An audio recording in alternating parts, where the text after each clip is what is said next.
Everything was falling apart. Octavian was coming. His armies were closing in.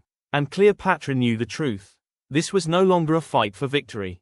It was a fight for dignity, for survival, for legacy. And then, the first devastating blow arrived. Mark Antony was told Cleopatra was dead, gone, lost. And when he heard it, he broke. The great Roman general, the man who had conquered armies, could not survive the thought of losing her. In despair, he turned his sword on himself. But death did not come quickly. Wounded and dying, Antony was carried to Cleopatra. And there, in what would become one of history's most tragic final meetings, he died in her arms. Just like that, her greatest ally was gone.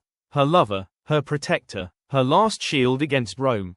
And now, Cleopatra was alone. Soon, Octavian entered Egypt. Victorious, calm, already deciding what would happen to her.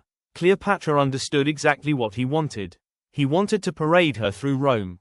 To display her as a trophy. A defeated queen. A warning. A spectacle. And Cleopatra, she refused. She had spent her entire life controlling her own image.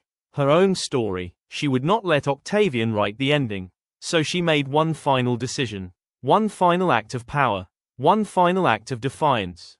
Legend says she chose death by asp. A venomous Egyptian snake. A symbol of royalty. A symbol of Egypt itself. Others say poison. History is still uncertain. But one thing is clear. Cleopatra chose her own ending. She died as she had lived.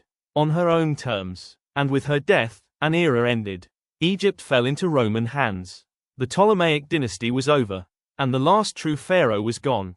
But Cleopatra, she was never forgotten. Not because she was beautiful. Not because of the men she loved. But because centuries later, we are still talking about her. Still debating her. Still fascinated by the woman who refused to disappear quietly. Queen, strategist, survivor, legend. And perhaps, that was her greatest victory of all.